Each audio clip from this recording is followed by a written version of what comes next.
electronic transactions. The phone, radio, and TV will pick up new capabilities as they go digital. Some devices will be carried on your person. Some will be in different rooms in your house. Others will become standard in vehicles. Any of them will enable you to access such information as email and voicemail, stock reports or other news, the latest weather, and the status of your airplane flight.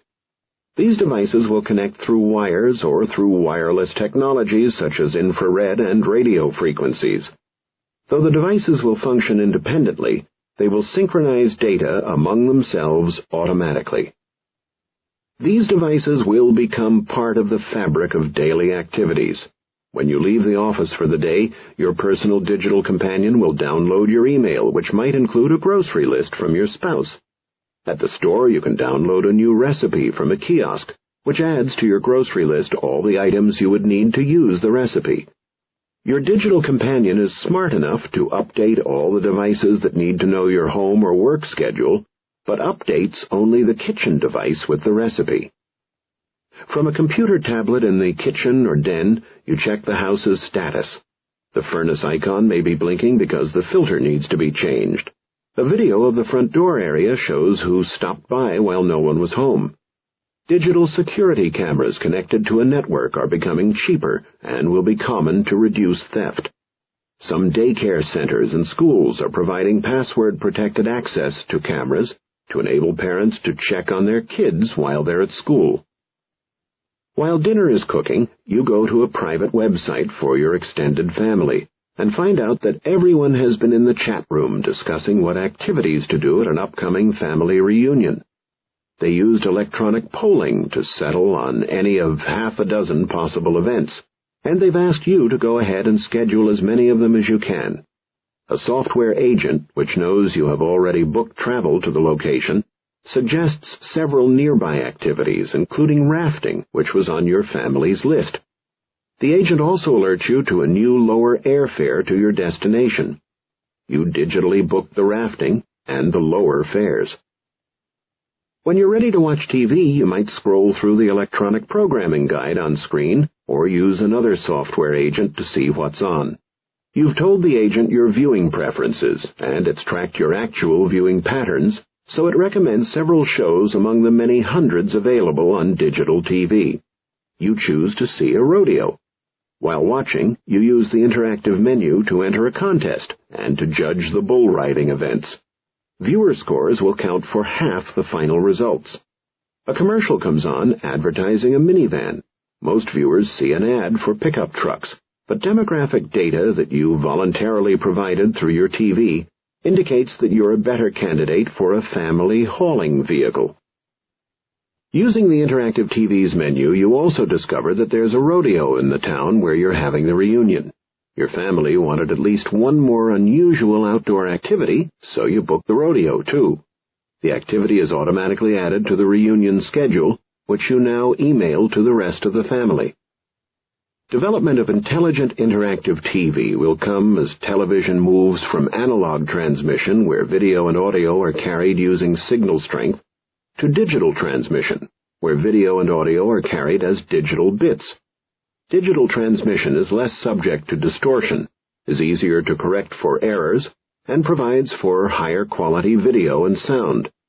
Better video and sound have been the main focus for broadcast networks with digital TV in the form of high-definition television, HDTV.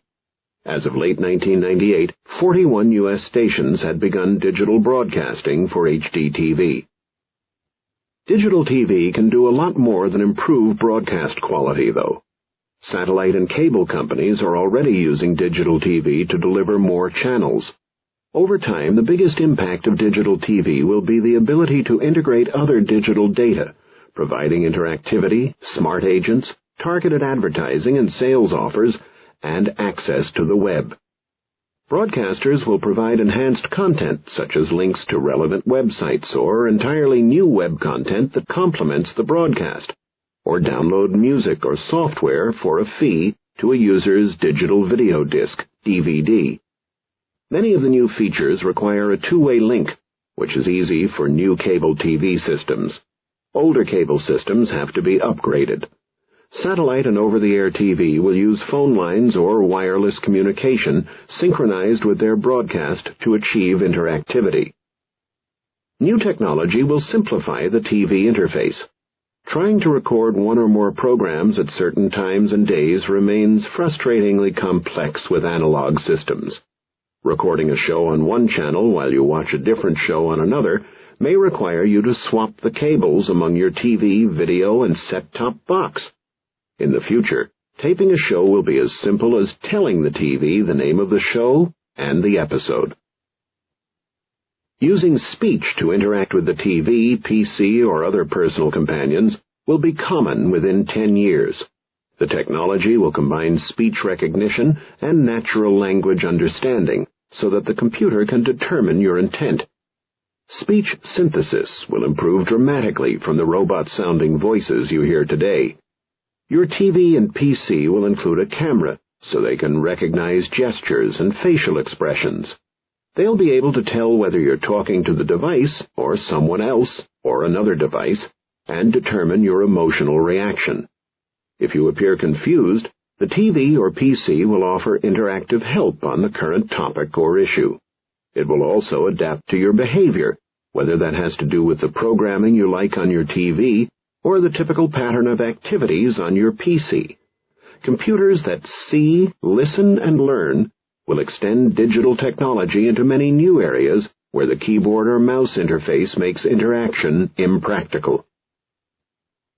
The social implications of the web lifestyle and work style are enormous. A lot of people fear that computers and the Internet will depersonalize experience, creating a world that's less warm and fuzzy. Some people were initially afraid that the telephone would reduce face-to-face contact too. Just as two people might call each other when they would have talked face-to-face without the phone, two people sitting close to each other might email each other when they would have met face-to-face without email. Any medium can be misused. The evolution of personal and professional manners for the web will continue. It's easy to speculate that the web lifestyle, with everyone off in his or her own little world, will cause society to fly apart. I believe the opposite is actually true. Just as the phone and email have increased contact between people living in different communities and between people on the go, the PC and the Internet give us another way to communicate. They don't take any away. In reality, the ability to use the Internet to move or redefine boundaries in our communities is strengthening personal and cultural connections. The city of Amsterdam, the Netherlands, facilitates Internet discussions about issues such as city planning, safety, and drugs. Citizens can connect to the police via email. An Egyptian site for children called the Little Horus website contains more than 300 pages of information and illustrations covering Egypt's 7,000 years of civilization. It also gives snapshots of Egypt today, including its economic, cultural, and social life. The tour section includes tips on popular destinations for children. The web lifestyle is about broadening horizons, not narrowing them. Community building is going to be one of the biggest growth areas in the next few years on the web. The web dramatically increases the number of communities you can bond to. In the past, you might have had time to be a part of your neighborhood community and one or two social organizations you took the trouble to join. In the web lifestyle, you're limited only by your interests. One of the most powerful socializing aspects of the web is its ability to connect groups of like-minded people independent of geography or time zones. If you want to get together a group of avid bridge players, or talk issues with people who share your political views, or stay in touch with your ethnic groups scattered all over the world, the web makes it easy to do. If you want to keep up with the goings-on in your hometown, the web can help. I've discovered that New Yorkers transplanted to the West Coast have an insatiable appetite for news from the Big Apple, and many of them satisfy that desire through the web. A website such as Third Age, which offers an electronic community space for seniors, illustrates the power of electronic community building. The site provides advice on family, health, technology, warnings about scams targeting seniors, and discussion groups on topical issues. The web lets you join communities across the globe and provides the opportunity to strengthen connections in your own backyard. In Singapore, population density and the government's focus on infrastructure have helped the city-state become perhaps the world leader in the deployment of fiber-optic cable and interactive applications built on top of it. Broadband cable is a required utility, like water, gas, electricity, and telephone service. Virtually all public housing has been connected with cable, and Singapore officials estimate that more than 50% of all homes have PCs. Not all communities getting wired are urban centers. Parthenay, France, a town of 12,000 people, is one of 4 communities in 3 countries that have gone online as part of the European Imagine project, supported by the European Union and a partnership of cities and industry. Citizens are using the web in their day-to-day lives for such things as ordering bulk groceries. French families still come down to the market every Saturday, but now they bring a small basket and buy only specialty items, making the excursion more of a social activity. An online philosopher's cafe encourages thoughtful discussion, and every Wednesday cattle breeders have chat sessions to discuss issues of common concern. The goal of the 3-year Imagine project is to pass on an integrated solution to another 30 European communities for deployment. How are we going to find the time to live a web lifestyle and join more communities? The web will make a lot of things more efficient than they used to be. You can quickly find out how much your used car is worth, plan a trip, or find out anything you need to know when you want to make a major purchase. These activities are easy on the web today, and people will probably trade some of the time they now spend reading the paper or watching TV for the information or entertainment they'll find on the web. A British study in 1998 showed that about 25% of the British adults who used the Internet watched less television than they did before. Much of this program is about having all the information we want at our fingertips.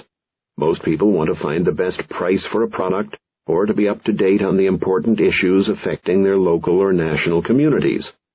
We've gotten by without this information because obtaining it has simply been too difficult. Without realizing it, we've been making do. The web lifestyle isn't about changing human nature or the fundamentals of how people live. Instead, the web lifestyle gives more people a chance to pursue their interests in a better way. For the consumer, the web lifestyle will have a positive impact. With the web as the world's biggest collection of shopping malls, consumers will have choices they didn't have before. They'll be able to find all the choices for goods they want and, in many cases, have them custom-made. They can have the final product delivered directly to their doors. The web produces a true consumer-centric world. Because consumers are demanding faster service, stronger relationships, and personalization, the web lifestyle will drive companies to develop a digital nervous system in order to keep pace with their markets. The web connects colleagues, friends, and families in new ways. Interest-based communities are forming with members from all over the world, and government has the potential to engage constituents more than ever before. By enabling people to shop, get news, meet each other, be entertained, and gossip in ways we're only now beginning to understand, the Internet is becoming the town square for the global village of tomorrow. With a web lifestyle, people can throw off many of the limitations that have been around for so long that we almost take them for granted. The web lifestyle is not about adding complexity to already busy lives. As people embrace the web lifestyle, they'll eventually take it for granted, just as they do the electricity lifestyle they live today. Change the boundaries of business. A flow of digital information changes the way people and organizations work, and the way commerce is conducted across organizational boundaries. Internet technologies also will change the boundaries of organizations of all sizes. In changing the boundaries, the web work style of using digital tools and processes enables both organizations and individuals to redefine their roles. A corporation can use the Internet to work seamlessly with professionals such as lawyers and accountants who remain outside the corporate walls as consultants rather than as company employees. An important re-engineering principle is that companies should focus on their core competencies and outsource everything else. The Internet allows a company to focus far more than in the past by changing which employees work within the walls and which work outside in an adjunct, consulting, or partnering role. Our core competencies at Microsoft are creating high-volume software products, working with other software companies, and providing customer service and support.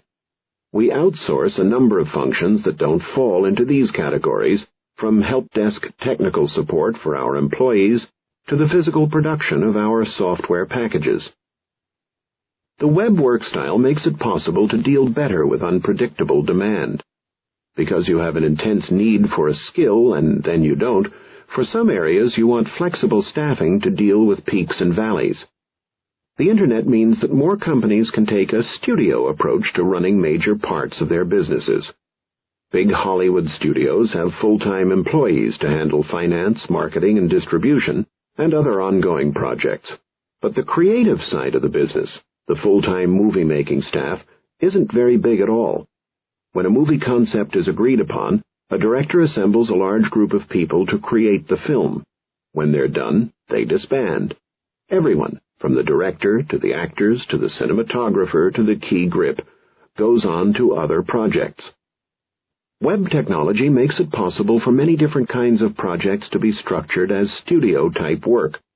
A project owner who wants to assemble a team can go online, describe the project, and find out who's available. People and organizations with the right skills can declare their interest, and the project owner can assemble a team quickly. People looking for work will find more opportunities for employment that meets their particular interests and requirements. If they have highly specialized skills, for example, or if they want to work only certain hours. The web can mediate the gathering of resources for a project a lot more efficiently than the "my people will call your people" approach can. Despite the emergence of new flexible boundaries, big companies won't deconstruct themselves into per-project production companies. Companies need to excel in consistent in-house execution of their core competencies. Big firms will continue to load balance that work as they always have. They'll just use technology to do it more efficiently. Every company will experiment to find its optimal size and organizational structure, though the dominant trend will be toward decreased overall size. Some employees in companies of any size are understandably nervous about the implications of the web work style. They assume that if their company chooses to restructure itself around web technologies, their jobs may disappear. Not so, unless restructuring is just a fancy term to mask layoffs. When a company downsizes, jobs are lost. When a company outsources, jobs move. The goal is not to eliminate work, but to move the responsibility to specialists outside. It's far more efficient for many companies, including Microsoft, to have an outside company handle installation and support for desktop machines, for example, because companies that specialize in such work can develop worldwide best practices, and because we can solicit competitive bids for the job. Employees who react to the prospect of outsourcing with fear are assuming that work belongs in the company and not out. As companies redefine themselves, some people will be dislocated. Despite the understandable anxiety, employees should also look at boundary changes as opportunities to define their jobs the way they want them, and to work for an organization of the size and personality they prefer. Or they can even use this sea change as a chance to start their own business. Not too long ago, one person who had been a freelance writer watched Microsoft outsource more and more writing assignments and recognized an opportunity. Today, this person has a tidy business managing a dozen or so freelance writers, and Microsoft staff now spend their time specifying the work to be done instead of trying to manage the writing process for a bunch of different people. By and large, the changes in organizational structure will empower good employees. The web work style is particularly well suited to lawyers, accountants, engineers, and doctors who usually work independently or in small teams. One of the reasons professionals have traditionally organized themselves into firms is to deal with fluctuations in customer demand. Now, instead of clustering to make sure that the workload gets distributed, they'll also have the choice of being solo professionals and using the Internet to find customers. Laws or customs will hold back the rate of this change. Doctors and lawyers in most countries are limited in how they can solicit business. But even if they can't go directly to patients or clients, these solo practitioners can act as free agents to solicit work from established firms. With the web, becoming a free agent is no longer limited to athletes, artists, actors, and other big-name professional or creative types. It's now available to almost every kind of knowledge worker. Already the free agent labor pool, including self-employed workers, independent contractors, and workers at temporary agencies, totals about 25 million Americans. One benefit of self-employment is diversification. You're less likely to be out of work if you have several employers than if you have one. Not everyone will choose the freelance approach. A lot of people want to work for the bigger firms. They like the idea of belonging to one company, working on long-term projects, and having continuity in people and in the culture of a particular workplace. They invest in their career, and the company invests in them. A lot of the most interesting jobs, such as software design at my company, are core areas that won't be outsourced. Most companies, including Microsoft, work hard to make it attractive for good employees to stay long-term. A lot of developers and researchers joined Microsoft because they saw the chance to design software or develop technologies that will be used by millions of people. Like many artists, they want their work to reach the largest possible audience. People who want to work for a big company will, and people who don't want to will have interesting alternatives. A web work style also makes it easier for people who have good skill sets, but who can't or choose not to work full-time. Because they can find more work over the Internet and do more work remotely, such people will have new opportunities, and society will benefit by better utilizing this huge pool of talent. Many knowledge workers will live where they want to live and structure their work the way they want it, and still make major contributions to the businesses they work for or with. In the web work style, employees can push the freedom the web provides to its limits. When it comes to work style, the choice will be the workers. As a business manager, you need to take a hard look at your core competencies. Revisit the areas of your company that aren't directly involved in these competencies and consider whether web technologies can enable you to spin off those tasks. Let another company take over the management responsibilities for that work and use modern communications technology to work closely with the people, now partners instead of employees, doing the work. Also consider the employees who have strong expertise but decide they don't want to work full-time. Better communication tools may allow you to utilize their skills on an ongoing basis. The competition to hire the best people will increase in the years ahead. Companies that give extra flexibility to their employees will have the edge in this key area.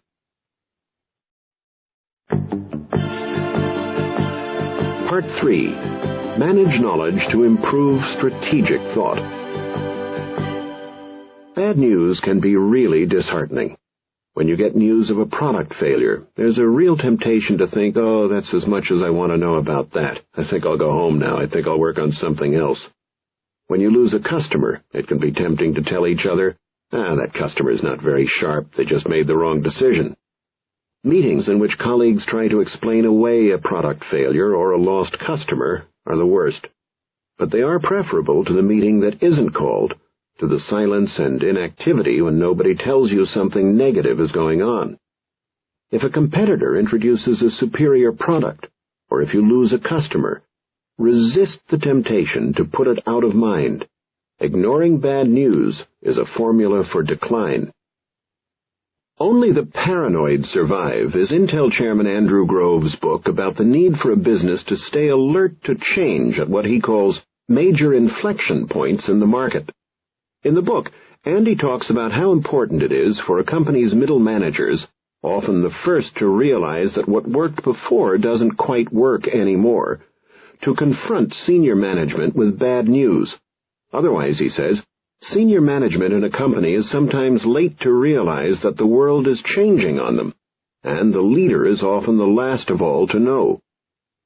In one example of a major inflection point, Andy describes Intel's slow response to a crisis over early versions of its Pentium chip in late 1994. Certain chips contained a minor engineering flaw. Intel reacted to the problem on the basis of it being a relatively insignificant bug that would affect only a very small number of users. Customers, however, felt differently. Highly technical users cared about minor computational errors. The general consumers Intel was now courting were alarmed at the mere suggestion that something could be wrong with their PCs. Intel endured unrelenting bombardment, as Andy described it, much of it the result of customers rallying together on the Internet, before offering a free replacement part to anyone who wanted it. Few customers took the company up on its offer, but the public anger subsided immediately. An engineer himself, Andy confessed that he was one of the last to understand that his company now had to respond to a customer crisis as a consumer products company would, not in a month, as it had taken Intel this time, but in a matter of days. It took a barrage of relentless criticism to make me realize that something had changed, and that we needed to adapt to the new environment. The lesson is, we all need to expose ourselves to the winds of change. We need to expose ourselves to our customers, both the ones who are staying with us, as well as those that we may lose by sticking to the past. We need to expose ourselves to lower-level employees who, when encouraged, will tell us a lot that we need to know. Some experts say that companies struggle with the need for change because they haven't been designed for change. Hierarchy gets in the way. The corporate culture sees innovation as risky and suspect. Worthy failure, experimentation, is punished. A similar reaction can set in against bad news. Lower-level staff may hesitate to bring bad news forward, and many managers don't want to hear it. Corporate structure and culture can be a real roadblock, no question. A change in corporate attitude, encouraging and listening to bad news, has to come from the top. The CEO and the other senior executives have to insist on getting bad news, and they have to create an appetite for bad news throughout their organizations. The bearer of bad tidings should be rewarded, not punished. Business leaders have to want to listen to alerts from salespeople, product developers, and customers. You can't just turn off the alarm and go back to sleep, not if you want your company to survive. Most of the excellent computer companies that Tom Peters and Robert Waterman cited back in 1982 in their fine book In Search of Excellence have experienced serious setbacks since the book came out. IBM saw both its mainframe and its mini-computer businesses undermined by PCs in the 1980s and 1990s. Digital Equipment Corporation undercut IBM's mainframes with its smaller mini-computers, only to be undercut itself later by the still smaller PCs that Digital and many other computer companies had dismissed as toys. Wang didn't see the PC revolution coming either and lost the word processing market to companies that provided software on the PC rather than on dedicated hardware systems. These companies still talked to their customers. They still had smart, responsive people working for them. IBM's own Skunkworks team had released the IBM PC in 1981, establishing a standard that made the PC a business tool. But IBM continued for 2 full decades to see PCs through the lens of its larger computer systems. This view distorted and slowed its response to a fundamental technology shift. After allowing Compaq to get out of the gate first with a 32-bit PC system, IBM watched its share of the PC market drop from 55% to 15% within a couple of years. Its share now hovers below 10%. Digital, despite a reputation for high-quality products and services, struggled throughout the PC era until Compaq, a PC vendor, bought it in 1998. Wang went through bankruptcy before emerging again as a systems integrator. Examples from the computer industry are only the most recent instances of an unwillingness to hear bad news. In 1920, Ford had 90% of the low-priced car market and was responsible for 54% of the total automotive manufacturing output in the country. Ford's position seemed to be invincible. Yet by May 1927, technical advances at General Motors and other automotive companies had forced Henry Ford to take the drastic step of shutting down his main plant for an entire year to retool for new designs. Today, Ford is still a world leader in automobile production and quality, but it has never regained its pre-1927 position in the industry. Somebody at Ford saw the changes coming in the 1920s. An engineer who came up with a new design was fired for his temerity. The senior leadership wouldn't listen. In commercial aviation, Douglas Aircraft, with its DC series, had a major lead over Boeing immediately after World War II. Douglas was so focused on filling all of its orders for the propeller-powered DC-7 that it failed to move quickly enough to jet engines. Boeing built the jet-powered 707 on speculation, without a single customer order in hand, and never looked back. Douglas is now part of Boeing. It doesn't do any good to be receptive to bad news if you can't get bad news up through your organization and then do something about it in a hurry. Today's digital technology can ensure that you get the news and that you can put your organization into action fast. How fast a company can respond to an emergency is a measure of its corporate reflexes. People in the organization will feel lousy and threatened by bad news, but that's okay as long as they feel it as a group. As an act of leadership, I created a sense of crisis about the Internet in 1994 and 1995. Not to leave people paralyzed or unhappy, but to excite them to action. The leader needs to create an environment in which people can analyze the situation and develop a good response. I like good news as much as the next person, but it also puts me in a skeptical frame of mind. I wonder what bad news I'm not hearing. When somebody sends me an email about an account we've won, I always think, there are a lot of accounts nobody has sent email about. Does that mean we've lost all of those? This reaction may seem unwarranted, but I've found there's a psychological impulse in people to send good news when there's bad news brewing. It's as if they want to lessen the shock. A good email system ensures that bad news can travel fast, but your people have to be willing to send you the news. You have to be consistently receptive to bad news, and then you have to act on it. Sometimes I think my most important job as a CEO is to listen for bad news. If you don't act on it, your people will eventually stop bringing bad news to your attention, and that's the beginning of the end.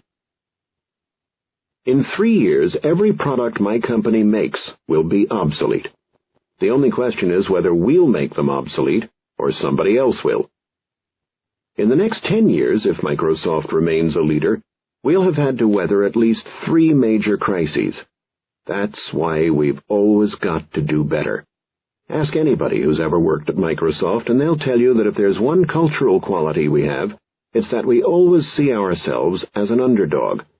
I see us as an underdog today, just as I've seen us as an underdog every day for the last 20 years. If we don't maintain that perspective, some competitor will eat our lunch. I insist that we stay on top of the news, as well as pursue longer-term developments on the research front, and that we use bad news to drive us to put innovative new features into our products. One day, somebody will catch us napping. One day, an eager upstart will put Microsoft out of business. I just hope it's 50 years from now, not 2 or 5. Once you embrace unpleasant news not as a negative but as evidence of a need for change, you aren't defeated by it. You're learning from it. It's all in how you approach failures, and believe me, we know a lot about failures at Microsoft. Back in the 1980s, our multi-plan spreadsheet product couldn't make any headway against Lotus 1-2-3. We spent the last half of the 1980s working on a database called Omega before we finally abandoned the project in 1990. We based our long-term operating system strategy on jointly building OS/2 with IBM. But that project came to an end in 1992 after we'd sunk hundreds of millions of dollars and countless hours of developer time into it. In the early 1990s, we had to can our Newton-like personal digital assistant because the technology wasn't good enough. In 1993, we had a project we thought would revolutionize office machines such as copiers and faxes called Microsoft at Work, but it never worked.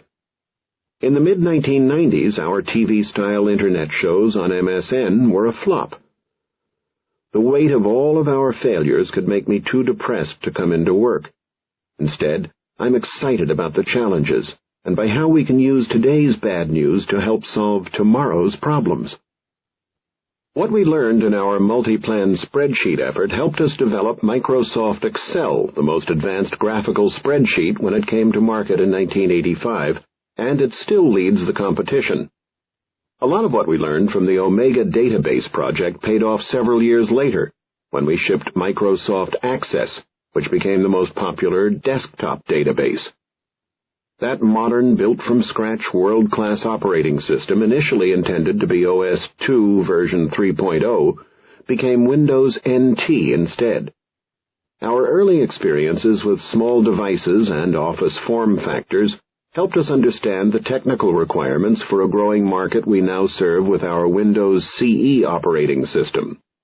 And our Internet media investments taught us that our customers thought our role on the Internet should be as a provider of practical, software-intensive products, such as Microsoft Expedia, Travel, Investor, Finance, and Sidewalk, Leisure. Learning from mistakes and constantly improving products is a key in all successful companies. Listening to customers is a big part of that effort. You have to study what customers say about their problems with your products and stay tuned in to what they want, extrapolating from leading-edge buyers to predict future requirements. In software, customers always want more. If you improve software reliability, customers say, "Great, but what about scalability?" If you improve scalability, they want more integration. Our customers are always upping the ante, as they should. Listening to the customers means hearing their complaints about current product shortcomings. But getting bad news from customers passed all the way to the product design groups is surprisingly hard to do. Most companies have an inefficient chain of people and paper between customers and the people who can make major improvements. When the customer data finally reaches the product design group, it often isn't easy for the team to digest its significance and prioritize it accordingly. All of the delays taken together mean that improvements don't happen as fast as they should. I recommend the following approach to integrating customer complaints and wish lists into product and service development. Focus on your most unhappy customers. Use technology to gather rich information on their unhappy experiences with your product and to find out what they want you to put into the product. Use technology to drive the news to the right people in a hurry. If you do these three things, you'll turn those draining bad news experiences into an exhilarating process of improving your product or service. Unhappy customers are always a concern. They're also your greatest opportunity. Adopting a learning posture rather than a negative defensive posture can make customer complaints your best source of significant quality improvements. Adopting the right technology will give you the power to capture and convert complaints into better products and services fast. Hotels and airlines usually offer a satisfaction guarantee. If you're unhappy with the company's service, you receive a discount or an upgrade that's good the next time. The satisfaction guarantee is actually a sales tool designed to get you to come back. A radically different approach comes from Promise Hotels based in Memphis, Tennessee. Promise, which generated $5 billion in revenue in 1997, has a family of hotels. The best known are the Hampton Inns, Embassy Suites, and Doubletree Inns. Promise was the first hotel chain to guarantee no charge for your current visit if you have any complaint about your stay. And any Promise employee can make good on that guarantee. A front desk clerk, a maid, a maintenance engineer, anybody. For obvious reasons, customers love the Promise guarantee. Debbie Fields, President and Chief Executive Officer of Mrs. Fields, the chain of cookie and baked goods stores, stayed at a Hampton Inn one time and mentioned at checkout that there hadn't been any soap or towels in her room when she'd arrived. The desk person ripped up her bill and told her the stay was free. She was so impressed that she made Hampton Inn her company's corporate hotel and ultimately ended up on the Hampton Promise board. A guarantee of this kind is not just a feel-good device for the customer, although making the customer feel good certainly makes sense. The larger business reason for offering such a guarantee is to create an environment in which customer complaints drive service improvements. The rationale is laid out in the book Service Breakthroughs, Changing the Rules of the Game. It states that a guarantee encourages the entire organization to focus on customers' definitions of good service, not on executives' assumptions about what good service is. Reliable data about the firm's service delivery system helps identify failure points, and the guarantee invariably injects a sense of urgency into all of these activities. The end result, of course, is unshakable customer loyalty. A no-questions-asked guarantee from a service company such as Promise makes complaints mean something. Customers like the guarantee going in, even if they're a little skeptical about how hard it will be to get you to deliver on it. And when you do deliver on it, you have a very gratified customer. Equally important, the guarantee creates a financial incentive to fix the underlying problem right away. Because it costs the hotel money immediately, the problem doesn't get overlooked. It doesn't get filed away. Tying complaints to immediate payouts lowers the water and exposes the rocks relating to service quality. Because every employee is empowered to act on the guarantee, everybody is on the hook for quality. The everyday hotel workers who make or break quality and who can administer the guarantee have more pride in their own jobs and pride in the hotel.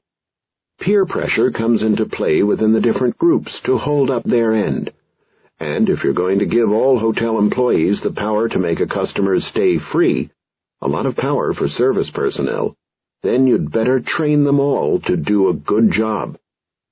When Promise first proposed this policy, some franchisees said, "You're nuts. Deadbeats will just take advantage of us. They'll kill us." So Promise inaugurated the policy with a mix of company-owned and franchised hotels. It turned out that refunds were much lower than anticipated, averaging 0.3% of revenues. Promise also discovered that intent to return was 50% higher for customers who invoked the guarantee than for other customers. Franchisees quickly got with the program. How can you put your money where your mouth is like this and not go broke? Technology.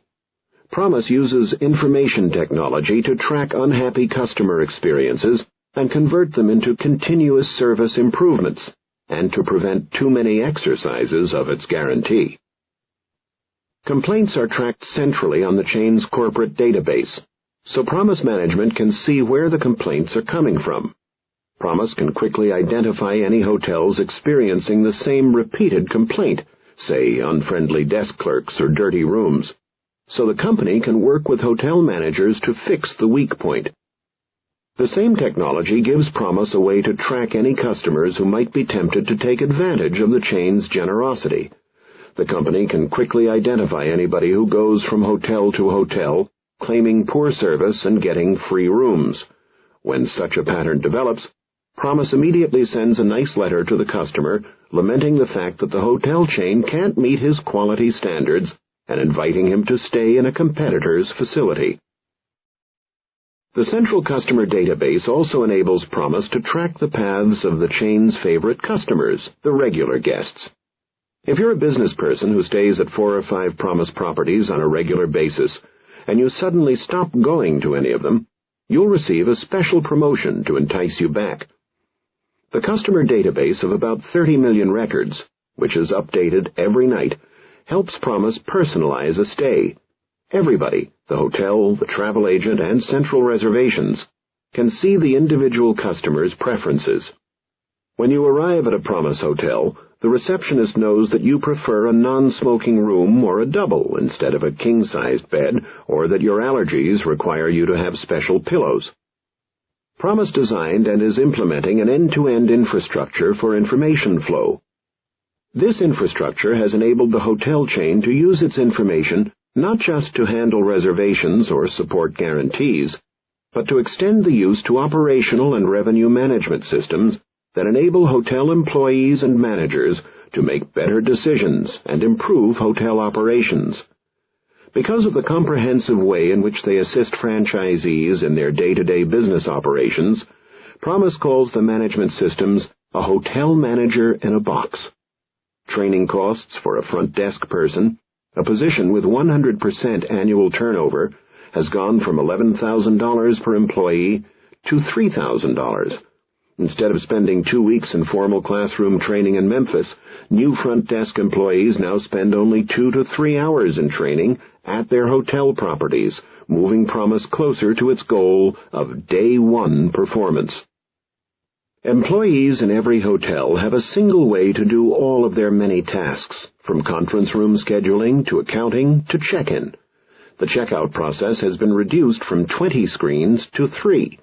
Individual hotel managers now have access to operational and revenue management information that helps them track data that used to be available only to the corporate executives in Memphis.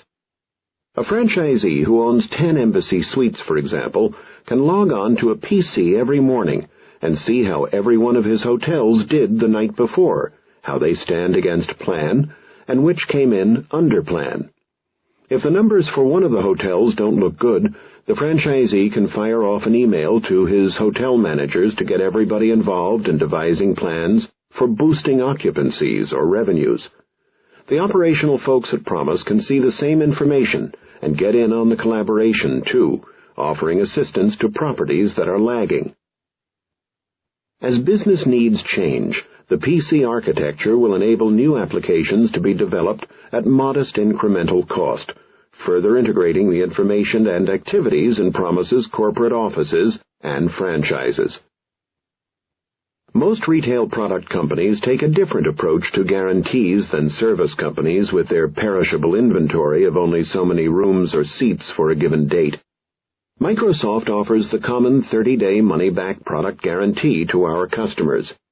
Like Promise, though, we have recognized the importance of using technology to capture and convert customer feedback into improvements as fast as possible. We began collecting data about customer problems from support engineers in 1985 and began the steps to create a regular feedback loop in 1991. First, we used a phone system and then developed different tools for gathering data from sources such as email, internet news groups, and the web. Then we began to consolidate the data. We're now in our third generation of computer-based customer feedback tools. The team specifically charged with using our customer feedback tools to convert bad news to good is the Product Improvement PI team in Microsoft Technical Services. Product Improvement is the voice of the customer. The people in this group sift through a lot of bad news and some good news all day long. They focus exclusively on what our customers are telling us that we might not want to hear, but should. They analyze customer feedback and lobby on behalf of the customers for fixes and new product features to improve the customer's experience with our software. Although they sit in the customer support group, they're not in the customer support business. They're in the product improvement business. The product improvement team has a tool for incident management and analysis that makes sense of 7 to 8 million pieces of raw customer data per year. 6 million pieces of data come from support incidents, mostly by phone but also from the web. 1 million come in from Premier, our more sophisticated support service for enterprise customers. The rest of the customer data comes from a variety of other sources. Support engineers enter problems reported via phone into the database as they handle calls. Online problem reports go directly into the database. Emails, already electronic, are easily converted into a structured format for entry. From this database, the data is extracted in statistically valid random samplings for each product and scrubbed for accuracy and categorization. Because each problem report is weighed for both frequency and the labor involved in resolving the problem each time it surfaces, the most difficult issues bubble to the top, either by topic and product, such as the number of network problems experienced by users of